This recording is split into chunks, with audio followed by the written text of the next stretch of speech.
आज दफ्तर में काम बहुत था। रेवा जल्द से जल्द काम निपटा रही थी क्योंकि उसे बंटी को लेकर दशहरे का मेला दिखाने भी जाना था। तभी चपरासी ने आकर कहा, मैडम, बहुत देर से एक साहब आपसे मिलने की प्रतीक्षा कर रहे हैं, उन्हें अंदर भेज दूं? भेज दो, कहकर रेवा फिर फाइलों में व्यस्त हो गई। क्या मैं अंदर आ सकता हूं? आवाज सुनकर रेवा चौंक पड़ी। वह सोचने लगी, ओह, ये तो निखिल की आवाज लगती है। इतने सालों बाद यहां क्यों और कैसे आया है? हाँ, ये अपने दिल की तेज होती धड़कनों को काबू करते हुए रेवा ने कहा। पर्दा खुला और आशा के अनुरूप ही निखिल दरवाजे से भीतर आया। जैसे ही उसकी नजर रेवा पर पड़ी, वह चौंक पड़ा और हकलाते हुए बोला, रेवा तुम? मेरा मतलब है मैडम रेवा चौधरी, नगर आयुक्त। हाँ, मैं ही हूँ, कहिए किस काम से आना हुआ? रेवा ने अपने भीतर उमड़ रहे तूफान को संयत करते हुए शांत स्वर में पूछा। मैं अपनी जमीन पर एक अस्पताल बनवाना चाहता हूँ, उसकी फाइल आपके यहाँ जमा है। यदि अनुमति मिल जाती तो आपकी बड़ी कृपा होती मैडम। निखिल ने मैडम शब्द पर खासा जोर दिया। अभी मैं जल्दी में हूं, पहले सारे कागजात देख लूं, जैसा होगा आपको मेरा स्टाफ सूचित करेगा। कहकर रेवा अपनी कुर्सी से उठ खड़ी हुई। निखिल उठकर बाहर चला गया। रेवा ड्राइवर को घर चलने को कह गाड़ी में बैठ गई। बैठते ही स्मृतियों ने उसे आघेरा और वह यादों की गलियों में भटकने लगी। कॉलेज में कदम रखते ही उसका सामना निखिल से हुआ था। सुंदर सजीला निखिल शहर के एक नामी वकील का बेटा था। कॉलेज की हर लड़की निखिल की दीवानी थी और कक्षा में लड़कियों के बातचीत का टॉपिक भी निखिल ही हुआ करता था। रेवा के माता पिता शिक्षण से जुड़े थे और वह मध्यम वर्गीय परिवार से थी। गोरा रंग, लंबे बाल और तीखे नैन नक्श रेवा को खूबसूरत बनाते थे। वह पढ़ने में भी काफी अच्छी थी, इसलिए लड़कियों के बीच निखिल के प्रति दीवानगी देख वह हंसकर रहा करती थी। उसे निखिल जैसे लफंगे लड़के बिल्कुल भी पसंद न थे। कॉलेज आरंभ हुए लगभग 5 महीने बीतने को थे कि एक दिन कॉलेज के सभी विद्यार्थी शहर से थोड़ी दूर स्थित जल प्रपात पर पिकनिक के लिए गए। वहां दोस्तों की फरमाइश पर निखिल ने गीत सुनाए। रेवा ने महसूस किया कि निखिल गीत गाते समय हर बार उसी की ओर देख रहा। न जाने क्यों रेवा को भी निखिल का उसे देखना अच्छा लगा। धीरे धीरे रेवा निखिल खिलने लगी। शायद उसे इस बात का गर्व होने लगा कि जिस निखिल का पूरा कॉलेज दीवाना है, वही निखिल उसे चाहने लगा है। अब निखिल और रेवा के प्रेम के बारे में सभी को पता था और कॉलेज की लड़कियां रेवा की किस्मत से ईर्ष्या करने लगी थीं। फाइनल ईयर खत्म होने को था। परीक्षाओं से पहले एक दिन निखिल रेवा को जिद करके अपने घर ले गया। उस समय निखिल के घर वाले किसी विवाह में शामिल होने के लिए बाहर गए हुए थे।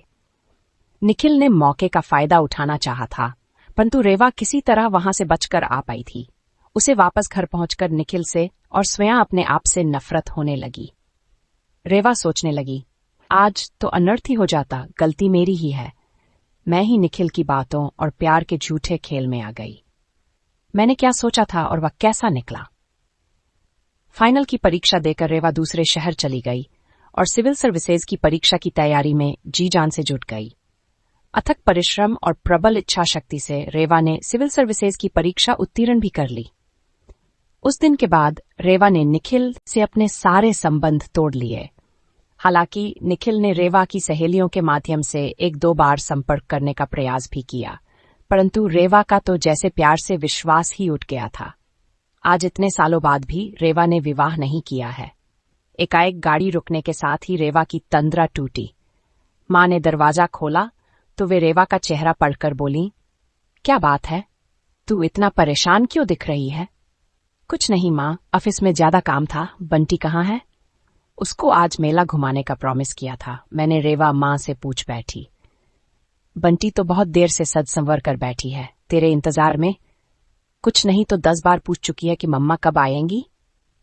बेटा, तू कब तक विवाह नहीं करेगी? ठीक है, तूने बंटी को अनाथाश्रम से गोद लिया है, परंतु उसे भी तो पिता का प्यार चाहिए। और क्या तू नहीं चाहती कि तेरे अपने भी बच्चे हों? फिर लोग भी कैसी कैसी बातें करते हैं कि तू कुंवारी होकर एक बच्ची की मां बन गई है। मां ने हमेशा की तरह रेवा को समझाने की चेष्टा की। तब तक 4 साल छोटी सी प्यारी सी गोल मटोल बंटी वहां आ गई और रेवा के गले में बाहें डाल दी। मम्मा, मैं कब से आपका वेट कर रही थी, मेला देखने चलो ना। रात को थक कर बिस्तर पर लेटी रेवा की आंखों से नींद कोसों दूर थी। रह रहकर निखिल का चेहरा उसकी आंखों के सामने घूम रहा था। निखिल उसका पहला और आखिरी प्यार था। रेवा सोचने लगी, पता नहीं निखिल ने विवाह किया होगा या नहीं, क्या पता वह भी अभी तक मुझे न भूल पाया हो। परंतु अगले ही क्षण उसका दिमाग उसकी भावनाओं पर हावी हो गया। ये कैसी मूर्खतापूर्ण बातें सोच रही हूं मैं। निखिल का विवाह हुआ हो या नहीं, उससे मुझे क्या फर्क पड़ता है। निखिल ने अपनी दौलत के नशे में चूर होकर मेरे प्यार का अपमान किया।